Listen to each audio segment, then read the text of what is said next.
केदारनाथ यात्रा से पहले आई बड़ी मुसीबत, यात्रियों को हो सकती है परेशानी। इन दिनों केदारनाथ धाम में यात्रा के लिए तैयारियां जोरों शोरों से चल रही हैं, लेकिन लगातार हो रही बर्फबारी परेशानी का सबब बन गई है। केदारनाथ धाम में जहां पुनर्निर्माण के काम शुरू हो गए हैं, लेकिन बरसती बर्फबारी अड़चनें पैदा कर रही है। 10 मई को केदारनाथ धाम के कपाट खुलने हैं। उससे पहले ही शासन प्रशासन की कोशिश है कि धाम से बर्फबारी साफ की जाए, लेकिन ये बर्फबारी लगातार हो रही है, जिसके चलते सफाई के बाद भी दोबारा धाम में बर्फ की सफेद चादर जमने लगी है। एक तरफ मजदूर धाम में पुनर्निर्माण का काम को अंजाम दे रही हैं, तो दूसरी ओर जवान बर्फ काट कर रास्ता बना रही हैं। वहीं घोड़े खच्चर भी धाम तक पहुंचने लगे हैं, यानी केदारनाथ यात्रा की तैयारियां अपने चरम पर पहुंच गई हैं। पैदल रास्तों पर ट्रीटमेंट और रंग रोगन का काम चल रहा है। इस बार की यात्रा को भव्य और दिव्य बनाने में प्रशासन जुटा हुआ है, लेकिन इस बार ये बर्फबारी मुसीबत बन गई है और यात्रा के दौरान अगर ये बर्फबारी इस कदर जारी रहे तो आगामी दिनों में यात्रियों के लिए परेशानी खड़ी हो सकती है। हालांकि प्रशासन की पूरी कोशिश है कि यात्रा शुरू होने से पहले धाम में बर्फबारी का खात्मा किया जाए, क्योंकि कपाट खुलने के बाद केदारनाथ में भक्तों का सैलाब उमड़ना तय है।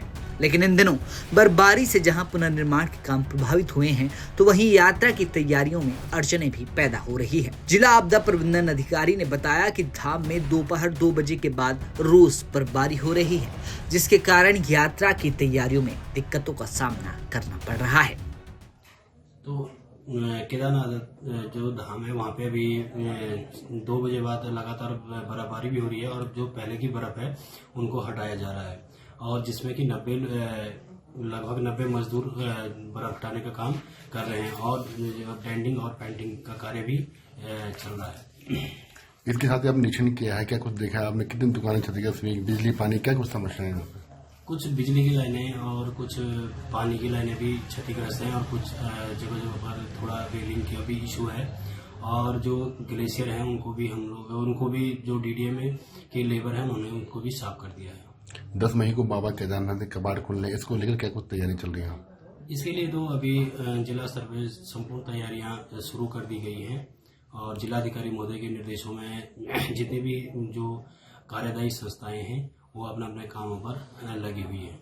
पिछले साल भी देखा गया था कि केदारनाथ यात्रा में श्रद्धालुओं की भारी भीड़ उमड़ी थी और पिछले साल भी मौसम की दुश्वारी के बीच ही यात्रा शुरू हुई थी, और इस बार भी ये बरसती बर्फबारी थमने का नाम नहीं ले रही। हालांकि केदारनाथ यात्रा में हफ्ते भर का समय बाकी है। ऐसे में इस एक हफ्ते में मौसम का क्या मिजाज रहता है ये भी देखना होगा, क्योंकि बिगड़ता मौसम यात्रा पर बुरा असर डाल सकता है। झमाझम बर्फबारी में मौसम सुहाना जरूर हो गया है, लेकिन यात्रा के लिहाज से इस कदर की बर्फबारी ठीक नहीं है। 10 मई को केदारनाथ धाम के कपाट खुलने हैं और अगले 6 महीने तक भक्तों का सैलाब केदारनाथ धाम में उमड़ता हुआ नजर आएगा। रुद्रप्रयाग से प्रिंस सिमवाल के साथ ब्यूरो रिपोर्ट, उत्तराखंड।